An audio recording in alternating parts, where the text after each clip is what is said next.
educativa de la Universidad Siglo XXI, experta en tecnologías educativas. Es docente e investigadora en áreas como pedagogía, didáctica, tecnología educativa, educación a distancia, trabajos en equipos de diseño instruccional y lideró la puesta en marcha de diversas propuestas en modalidades a distancia, semipresencial y con apoyo de tecnologías. Con nosotros, Débora Broca.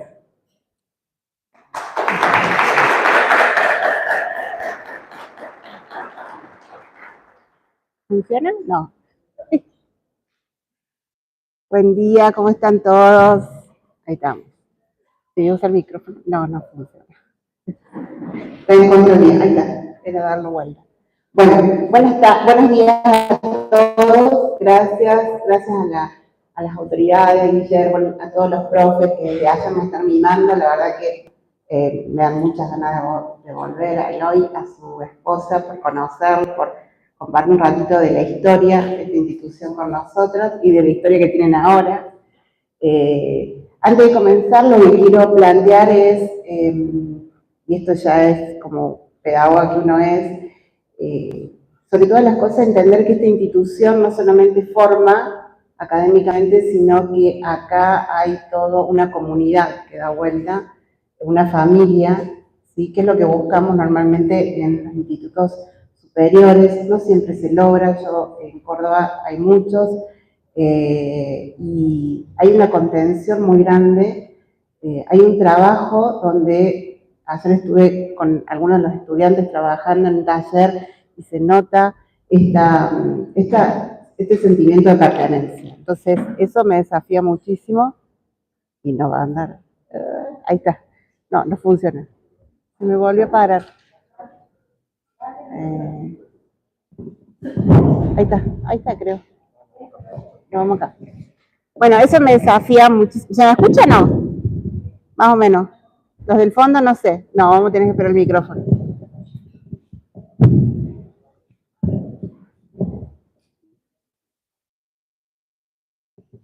Gracias. Ahora sí.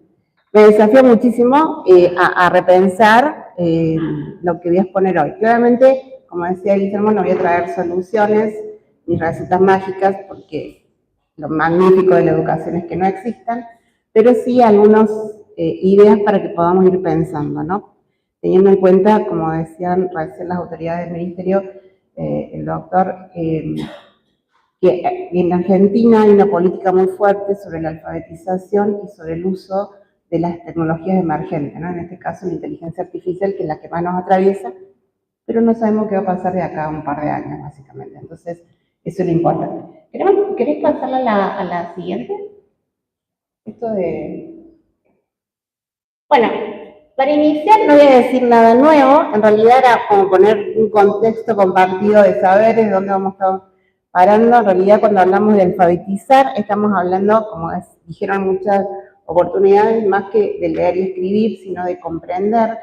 Yo no soy experta en alfabetización propiamente dicha, y lo respeto un montón, pero sí vengo desde una mirada más antropológica constructivista, donde la palabra tiene un sentido, un significado, es una herramienta cognitiva y de sentido, pero además es una herramienta cultural. Y como herramienta cultural se va transformando, es una herramienta viva, se va reconfigurando, y por ende es una herramienta que habilita y que permite muchos espacios, ¿no? De participación, de uso del derecho, de uso de los deberes, ¿sí? Porque donde hay derecho hay deberes también. Lo cierto es que es una construcción histórica, una construcción social, y que hoy, un poco lo que yo voy a traer es esto, ¿no? Cómo el contexto actual nos está interpelando a pensar una alfabetización mucho más amplia, que es un poco lo que decía, ¿no? Básicamente voy a ir centrándome en cómo los procesos de alfabetización inicial hasta la universidad, digo, hasta el nivel superior, donde hacemos alfabetización académica, están interpelados constantemente por las tecnologías, cada vez más, ¿no? De hecho, la inteligencia artificial hoy nos pone muy en jaque en ese sentido.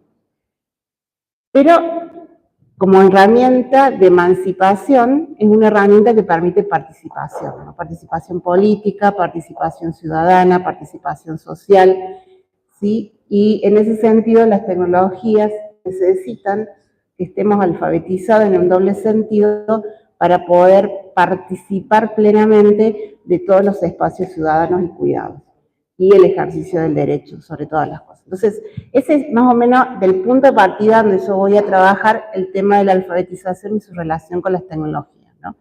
Si querés pasar a la siguiente. Te puse un montón de contenido. Sí, algo que la gente de tecnología educativa decimos es que las presentaciones no deben tener tanto contenido y yo rompí todas las reglas habidas y por haber. Exactamente todo lo que no debía hacer está acá en el PowerPoint, por supuesto. En el sentido de herramienta cultural y en el sentido de una construcción simbólica, que es la palabra, tanto oral como escrita, lo cierto es que lo que hacemos en la escuela es enseñar un lenguaje, que es el lenguaje científico. Entonces, hay como una doble alfabetización que tenemos, que es el lenguaje de la lengua como construcción simbólica, bueno, ahí el doctor sabe más que yo, y la construcción de un lenguaje que es científico, que después cuando vamos al ámbito de la educación superior, vamos perfeccionando ese lenguaje. Entonces, si lo miramos así, es imposible pensar de que la alfabetización le corresponde a solo algunos o a algunas áreas. Todos alfabetizamos. Enseñamos química, estamos alfabetizando. Enseñamos matemática, estamos alfabetizando. Enseñamos educación física, estamos alfabetizando. ¿Sí? ¿Por qué? Porque la alfabetización es la comprensión, no solamente la decodificación. ¿Sí? Para hacer un reglamento, para entender cómo se convive, uno tiene que leer, tiene que saber comprender. Porque además, comprender, leer, decodificar, me permite reflexionar y hacer metacognición. Eso es lo que habilita la palabra. Por eso nos surge tanto, entre otras cosas, que reforcemos la alfabetización desde lo inicial hacia el estado superior, ¿no? Porque es ese proceso cognitivo que la alfabetización nos da y la palabra nos da, que nos permite ser ciudadanos plenos, en el más amplio sentido del término. Por eso hablamos de que si pensamos de esa manera la alfabetización como una construcción entre todos y no solo, como decían recién, en el área de la lengua, obviamente ellos son los que más van a reforzar, pero no les corresponde solamente a ellos. Eso hace que nos reconfiguremos la escuela y el habitar la escuela desde lo escolar. Entonces nos lleva a pensar en proyectos interdisciplinarios, interáreas, donde realmente se ponga en juego un objetivo concreto, si el objetivo es reforzar la alfabetización o reforzar los saberes de matemática, que es otro de los grandes pilares de nuestro país, por ejemplo. Entonces no lo pueden hacer en solitario. Se tiene que hacer co-construyendo con mi colega. ¿Sí? Y en ese sentido, las gestiones también habilitan a eso, ¿no? Habilitan a la co-construcción de la enseñanza. Entonces, si uno piensa de esa manera, está pensando en proyectos educativos, interáreas, interdisciplinarios, en aprendizaje basado en retos, que se llaman ahora, que combinan estos saberes escolares, ¿sí? Combinan y los sacan de las aulas para ponerlos en situación de social. O sea, yo tomo algo que está pasando afuera y lo traigo al aula, ¿no? Tomo una situación ecológica de afuera y lo traigo al aula del primer ciclo, y entonces trabajamos entre todas las áreas sobre, primero, cómo se llama eso, cómo se escribe, cómo se lee, qué significado tiene, leemos algunas noticias bastante básicas, vamos trabajando lo matemático sobre, bueno, la composición del agua y otras cuestiones, cuántos metros lleva hasta allá, cómo cuidamos ese espacio. Y ahora, ¿eso le corresponde solamente a lenguas? La verdad que no, nos corresponde a todos, incluidos a los que venimos del área de la tecnología educativa. Por eso estamos hablando de una alfabetización compleja, una complejización de la alfabetización que nos permite pensar a una ciudadanía que se piense desde una ecología del aprendizaje diferente. Ayer, el taller, no sé quiénes estuvieron ayer, pero voy a volver a repetir algunas cosas. Ayer el taller que tuvimos le decía, hoy estamos viviendo una nueva ecología del aprender, por supuesto del enseñar. Pero el aprender se ve más fuerte porque las personas aprenden de forma diferente a la que tradicionalmente veníamos pensando de la escolaridad. Y entonces, las personas son nuestros estudiantes, somos nosotros, y nosotros también, los que venimos de una formación más analógica del papel, hoy nos estamos reconfigurando y aprendemos de otras maneras, donde la tecnología tiene un fuerte impacto. Yo voy mirando porque si no me voy a pasar.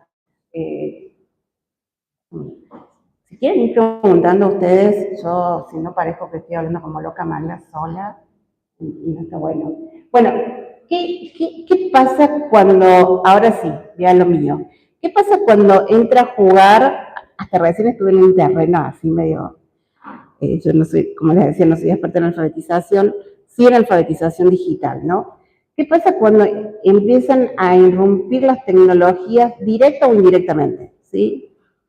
Ayer estuvimos haciendo una actividad y yo pregunté quién tiene celular, a propósito, porque parece una pregunta más que obvia, pero en realidad indirectamente la tecnología está presente. Hoy nuestros estudiantes, desde nivel inicial en adelante, están interpelados directa o indirectamente con las tecnologías. Y hoy las políticas públicas educativas también han asumido la responsabilidad de alfabetizar tecnológicamente. Entonces, si no tiene directamente una experiencia el chico en la casa, la tiene en la escuela, que para eso está la escuela.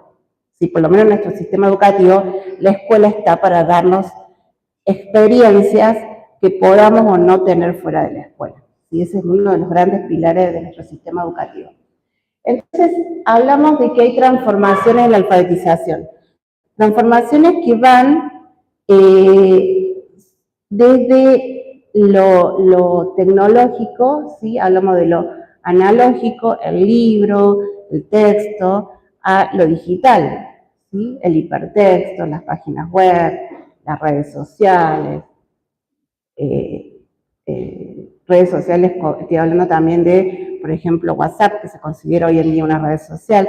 Hablamos de hipertexto, de multimodalidad, o sea, hoy hay que aprender a leer no solamente la palabra escrita, sino aprender a leer un video, aprender a decodificar un sonido, un podcast, un video de TikTok, por ejemplo, que tiene una lógica determinada, y a su vez hay como una subalfabetización ahí adentro donde, bueno, dependiendo del tipo de video que estoy haciendo, es lo que estoy comunicándole al otro, con palabras orales, sin palabras orales, el sonido, etc. Entonces hay una multimodalidad en la alfabetización, una multinarrativa de experiencia. Entonces, y sobre todo hay una interacción permanente hacia el otro, ¿sí? Esta cuestión de te interpelo, ¿no? Estar siempre como atentos.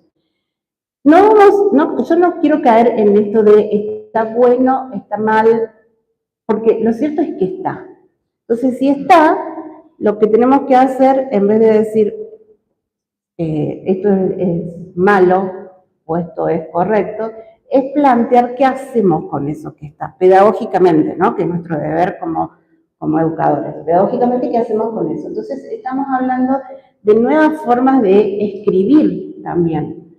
Wikipedia hoy se constituye, hasta hace unos años atrás, Wikipedia, quien leía en Wikipedia parecía que estábamos, no sé, por poco rozando, ya nos venía a buscar la policía y nos llevaba preso, o sea, todo era infracción. Y como pasa hoy con la inteligencia artificial, entonces, lo vi en Wikipedia, pero no digas nada. Hoy, todo el mundo accede, de hecho, muchos de nosotros decimos, no nos quedaba claro algo, pum, agarramos Wikipedia. ¿Por qué?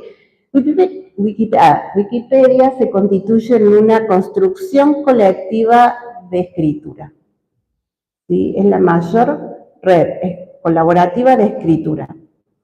Y acá me quiero detener un ratito porque ¿cuál es, además de mantenerse en el tiempo, estar todo el tiempo vigilando que la información sea la correcta, etcétera, etcétera, que hacen a los procesos tecnológicos? Pero hay un fenómeno en Wikipedia que a mí me gusta recuperar, que es la escritura es identitaria. ¿Sí? Cada uno escribe de forma particular. Por eso los docentes, cuando leemos dos trabajos iguales, sabemos que alguien no hizo lo que tenía que hacer. Porque hay una identidad en la escritura casi como una huella digital.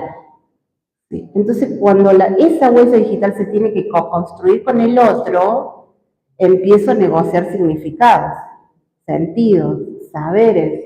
Y eso no es fácil. Pareciera que, bueno, vamos a hacer un trabajo entre todos, o haces esta parte, o haces esta parte. Eso no es construir entre todos, no es escribir entre todos. Es simplemente hicimos un collage de un texto que cada uno escribió y le puso la impronta. Entonces, después los docentes leemos la primera sección que tiene una forma de escritura, la segunda, que la escribió Débora, tiene otra forma de escritura, y sabemos perfectamente hasta dónde escribió uno y hasta dónde escribió otro, porque es identitaria. Entonces, hoy, esa identidad que nos daban los textos analógicos hasta ayer, básicamente, hoy estos nuevos formatos le están interpelando. Bueno, ahora podés generar una identidad colectiva. Y es complicado una identidad colectiva. Pero sin embargo se puede. Ahí está Wikipedia, donde uno siente que escribió siempre el mismo. La misma persona escribió todo Wikipedia, sin embargo no es así. Eso es lo que tiene Wikipedia, que viene de la mano de los foros, ¿no? Ahora, los foros, como espacios de construcción, son espacios donde se ejecuta y se ejercita la argumentación, o se debería. ¿Qué tiene que ver todo esto con la alfabetización? Tiene que ver con el hecho de cómo estamos usando la palabra. ¿Para qué la usamos? ¿En qué contexto? ¿Y hacia quiénes la estamos usando? Y me dio ganas de bailar. Y eso no es poca cosa. Si hoy se naturaliza los famosos hate, ¿qué nos queda del trabajo colaborativo, de la convivencia en las aulas?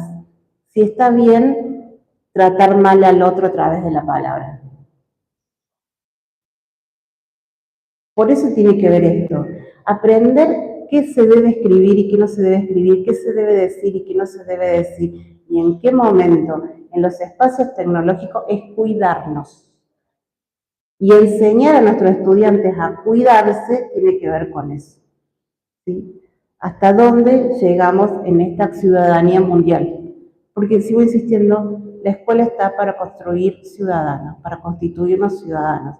Y claramente los ciudadanos que buscamos son ciudadanos llamados de bien, ciudadanos con ciertos valores, que pongan en marcha, que busquemos la convivencia mundial. Y todavía estamos en educación para la paz, todavía estamos ahí, no hemos llegado. Entonces, el uso de la palabra es sumamente importante. Sí, por eso los riesgos que más tienen o nos traen las tecnologías son principalmente la sobreinformación, ¿sí? Y el hecho de que no toda esa información es válida. ¿Sí? Entonces, pero esto no es solamente, a ver, este fenómeno está muy ligado a la alfabetización, tiene que ver, no solamente interpela a los chicos, que decimos nosotros, primaria, secundaria, interpela en el ámbito superior, interpela en la vida cotidiana de cualquier adulto, e interpelan a nuestros adultos mayores. Mi mamá lo que dice Pinterest es palabra santa. Ah, porque dice Pinterest, entonces voy a hacer no sé qué cosa con no sé qué me enfoque y después termina yendo al hospital. A ver, suena gracioso porque lo hace, pero tiene que ver con eso, con que no poder, porque todavía ella no ha podido, y mi mamá es una de las personas que más lee en su vida, no ha podido todavía decodificar cuál es la información correcta y válida que está en internet y cuál no. Entonces ahora que está viviendo conmigo, estamos ahí como mamá, en estos lugares no, porque mira, no tenés forma de saber que lo que está diciendo es cierto. Pero entonces la respuesta fue, ¿pero qué? No todo lo que está en internet es cierto, y no todo es cierto. Bueno, eso es muy peligroso, ¿sí? Eso es muy peligroso, sobre todo cuando es la construcción de ciudadanía.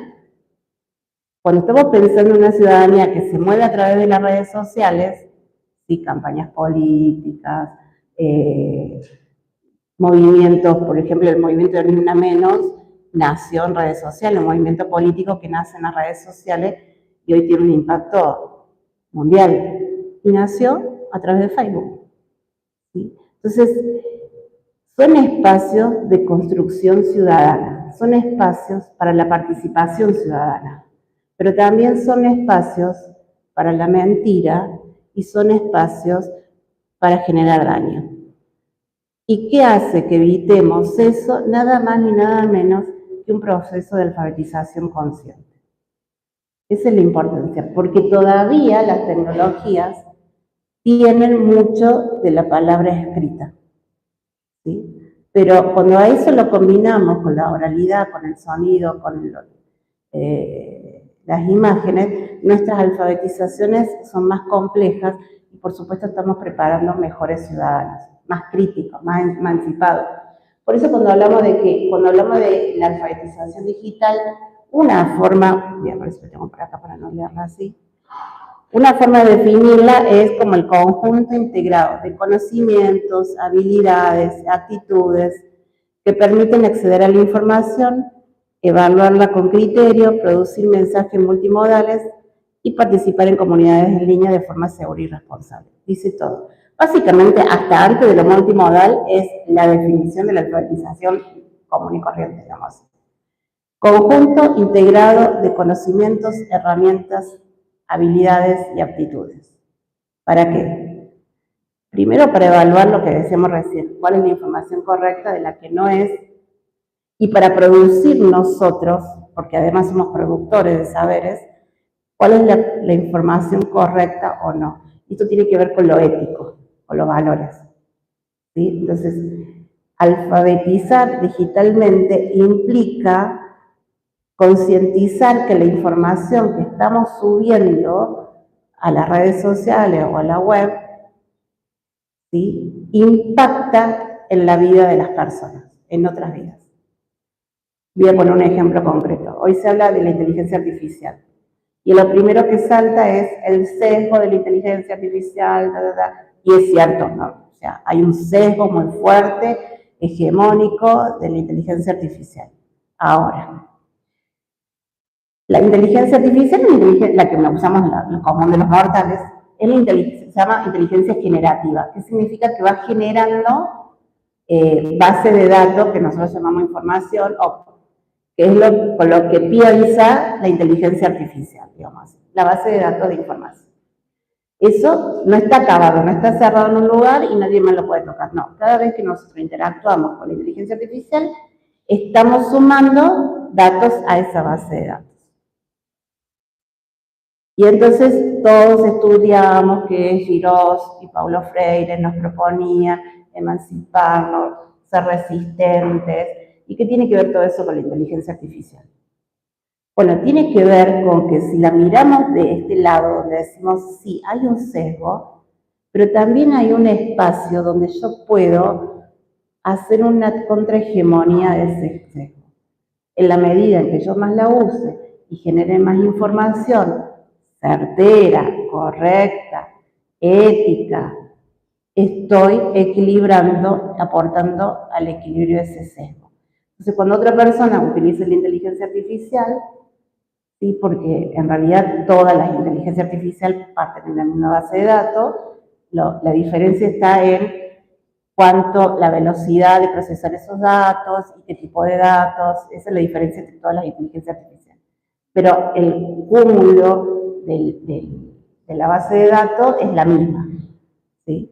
Entonces, esa base de datos, cuando nosotros la alimentamos, la retroalimentamos, la usamos con criterio, estamos propiciando, ¿sí?, que se vayan bajando los sesgos. Los sesgos siempre van a estar. Y nosotros vamos a generar otros. Tampoco nos creamos los salvadores absolutos. O sea, nosotros también somos generadores de sesgos. ¿Sí? Pero lo cierto es que me permite estar presente.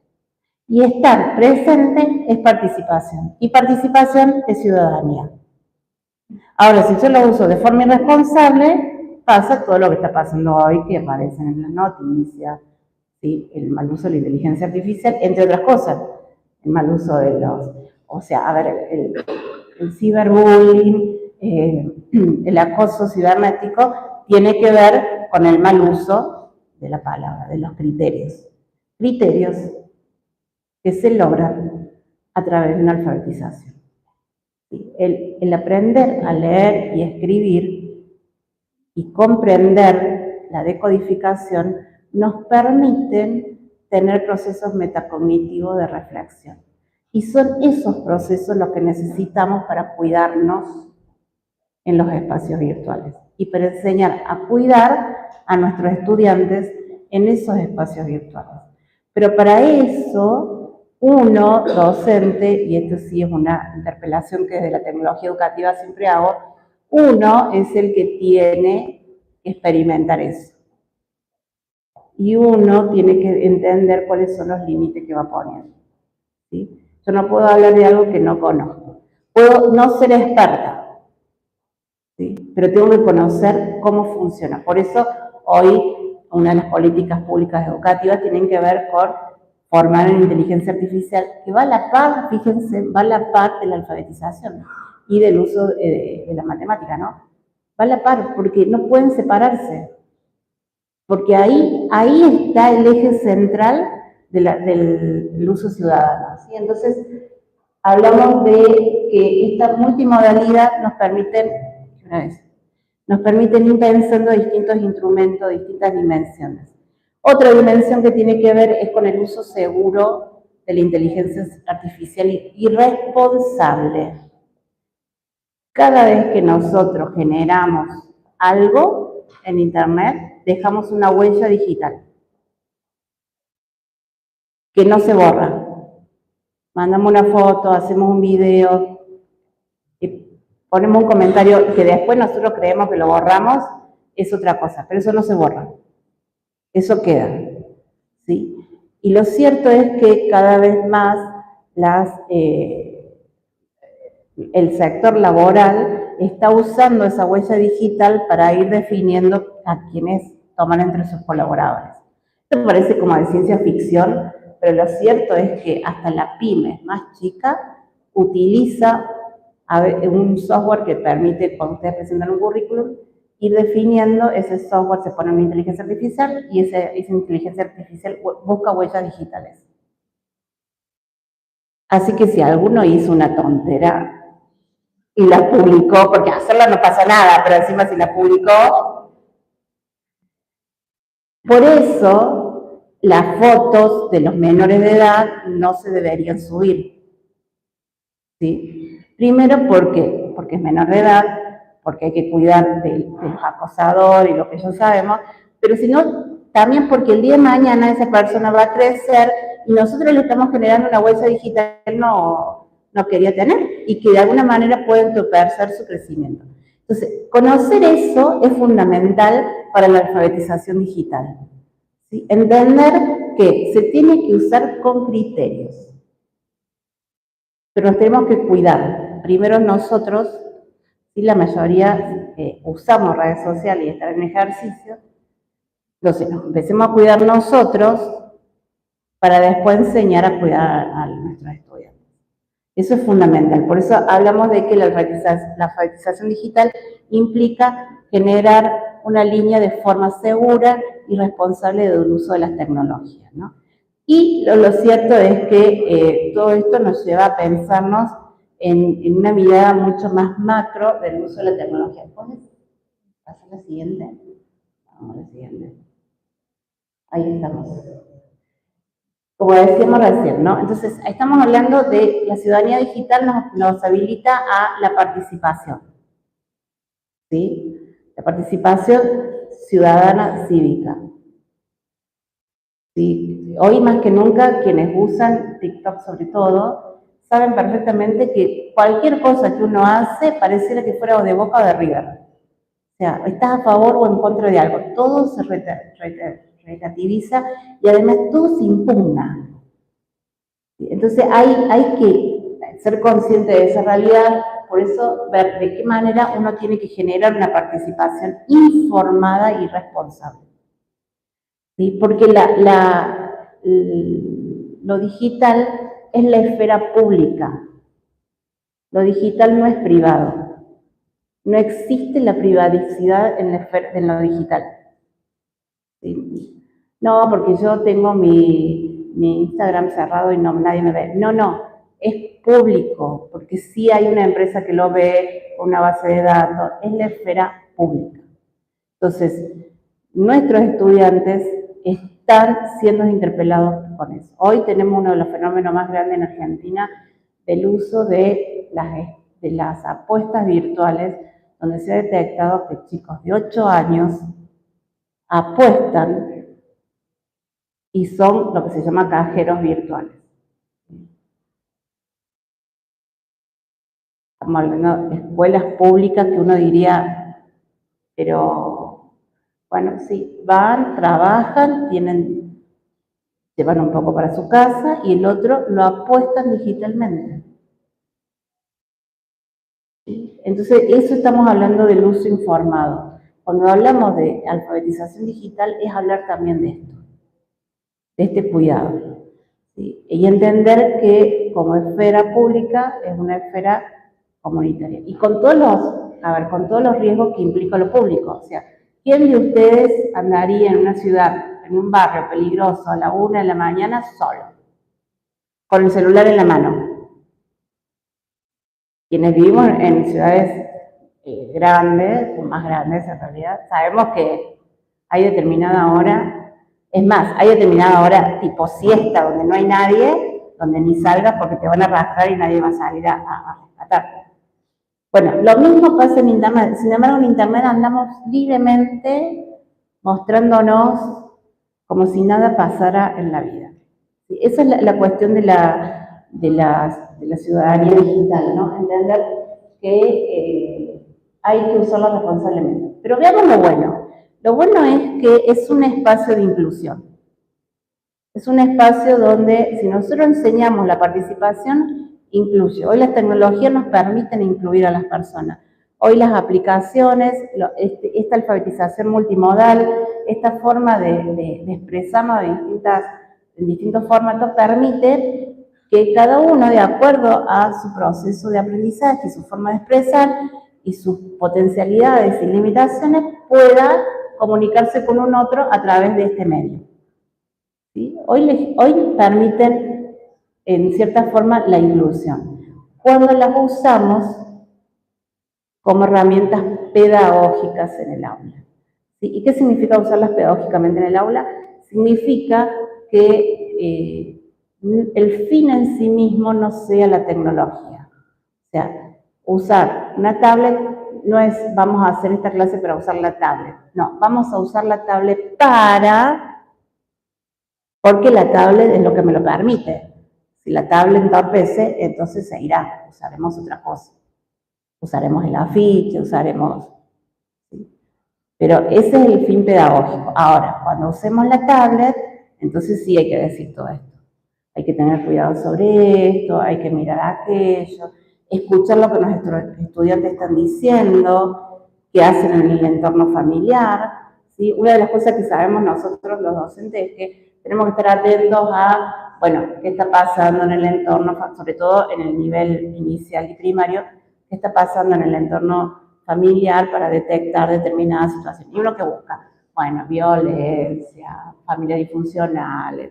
Bueno, a veces no pasa nada de eso, pero a veces lo que pasa es un uso irresponsable de las tecnologías donde se está exponiendo a nuestro estudiante a un gran peligro. Pero lo cierto es que la inclusión digital hay que tomarla con pinza en este sentido. Que alguien tenga acceso no significa que esté incluido. Porque pasa igual que con los libros. Que alguien tenga acceso a un libro no significa que esté alfabetizado.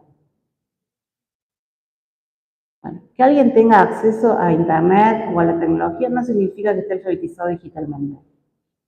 ¿Sí?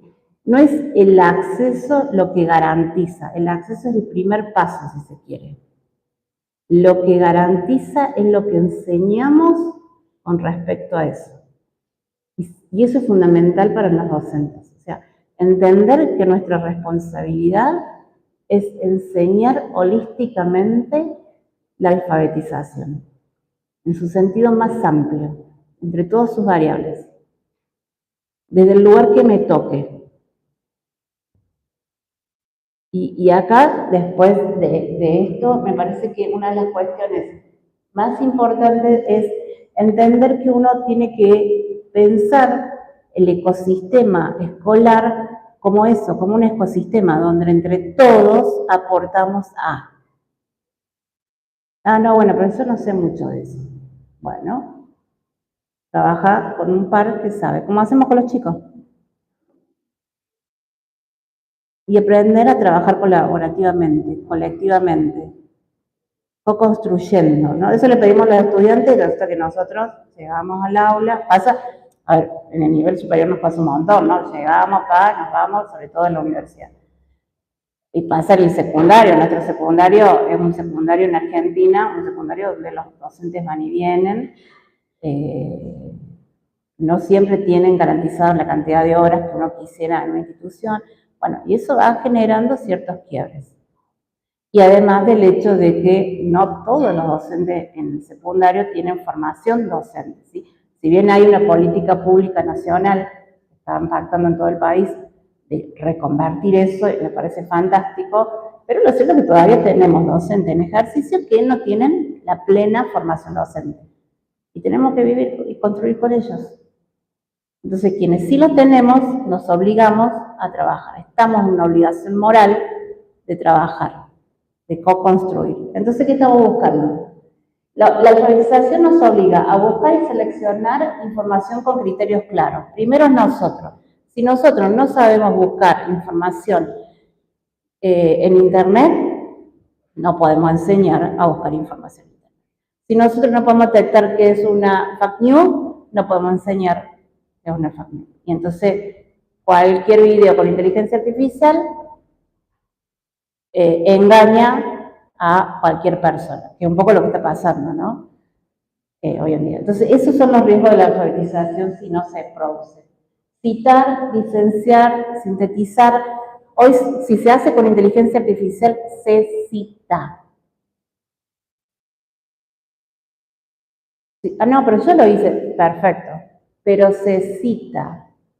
Porque lo que la inteligencia artificial produjo en realidad es el proceso de una serie de datos creados por otras personas. Entonces se cita. Las normas APA hoy tienen una forma de citar cuando yo hago un trabajo con inteligencia artificial. O sea, no está mal usarlo, no está mal hacerlo, pero se cita. Es honestidad pura, tiene que ver con lo ético, ¿no es cierto? Colaborar y gestionar la identidad digital, ¿sí? Y entender cuáles son las huellas que vamos dejando, dejar en claro cuáles son las huellas digitales. La identidad digital es todo eso que vamos construyendo entre lo que colgamos en los estados de WhatsApp, lo que colgamos en Instagram o en Facebook. Bueno, ya casi nadie usa Facebook, pero algunos sí, todavía seguimos usando Facebook. En las redes sociales, vamos a hacer más amplio. Los videos que ponemos en TikTok. Ah, no, pero yo no hago nada de eso. Ah, y entonces, ¿qué hace? Entro y miro y por ahí doy un me gusta. Todo eso es mi identidad digital. Las búsquedas que hacemos académicamente en Internet. Las búsquedas que hacemos no académicas en Internet. Las cosas que le preguntamos a la inteligencia artificial, sea cual sea la inteligencia artificial. Las fotos que colgamos en el Google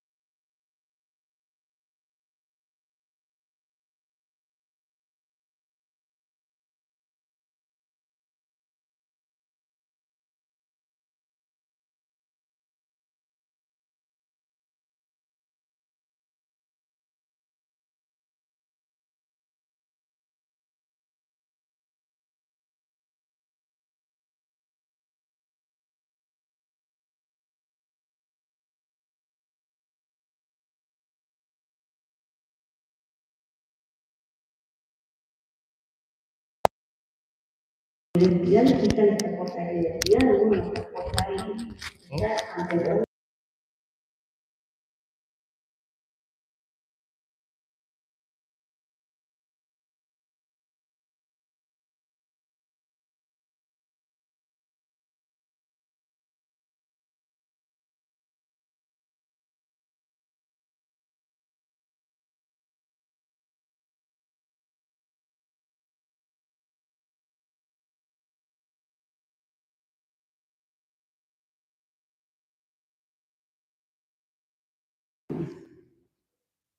y eso hay que tenerlo en cuenta porque eso nos hace una gran responsabilidad.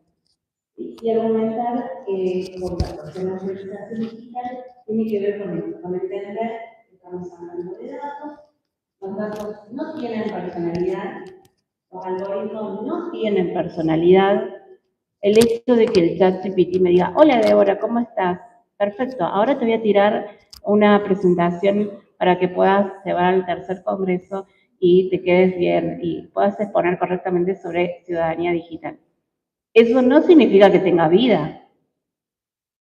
Son todos datos algorítmicos que van poniendo 0 y 1, para que yo tenga la sensación de que me está hablando. Pero eso lo tengo que saber y eso es alfabetización digital. Entender.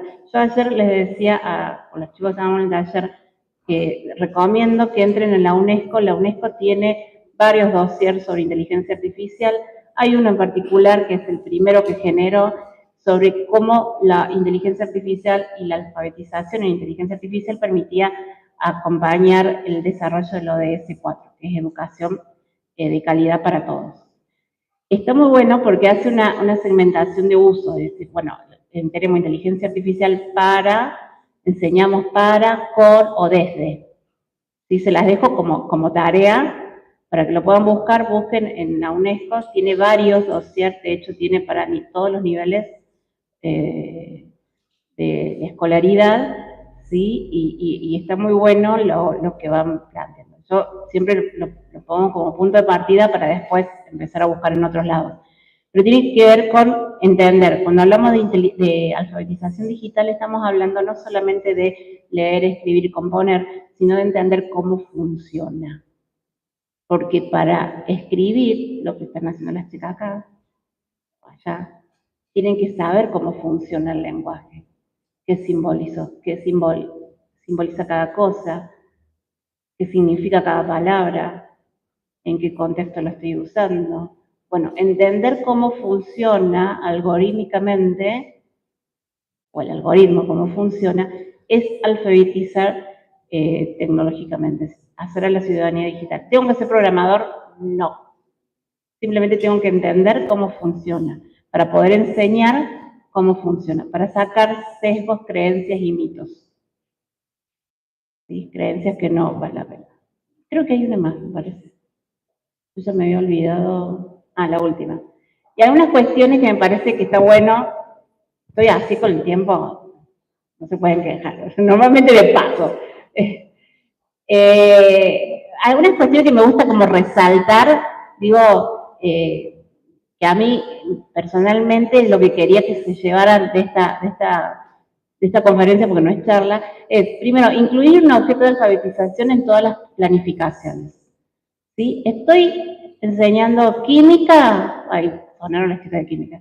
Bueno, ¿qué de todo esto que estoy enseñando tiene que ver con la alfabetización? Cuando nos hacemos esa pregunta, se van a dar cuenta que hacemos 1000 cosas.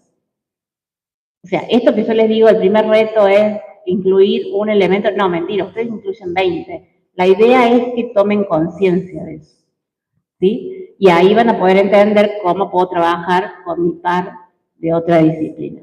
Lo segundo es diseñar un proyecto interdisciplinario con un producto intermedio multimodal, ¿sí? Lo ideal sería para construir los primeros pasos de una ciudadanía o una alfabetización digital es, bueno, empecemos a construir como producto didáctico, pidamos, ya sea que nosotros los docentes construyamos para nuestros estudiantes o que le pidamos a nuestros estudiantes que construyan.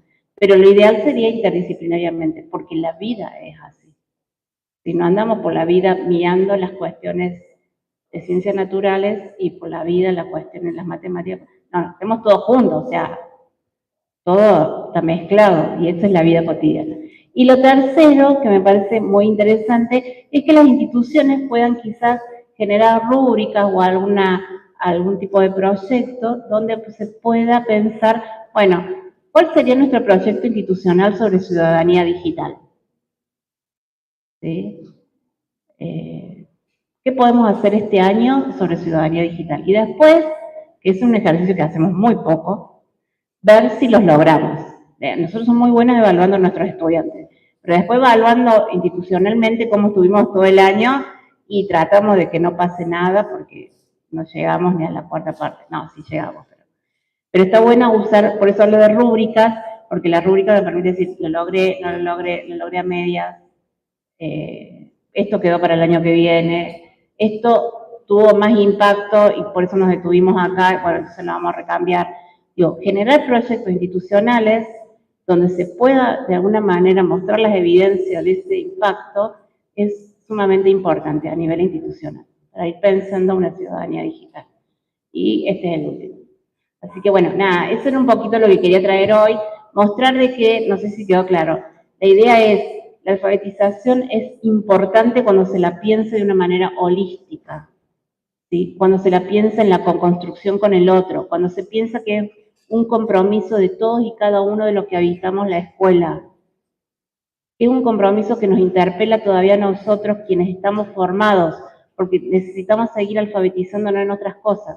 Cada vez surgen cosas nuevas. Y nosotros tener cierto camino recorrido en la transformación de la alfabetización nos permite interactuar con nuestros estudiantes, ¿sí? Pero sobre todas las cosas, la alfabetización nos permite ser reflexivos, ser críticos, ser ciudadanos cuidadosos, respetarnos, vivir en comunidad. Y eso, tanto en el plano analógico como en el plano digital, es lo que más hoy necesita la humanidad. Muchas gracias a todos.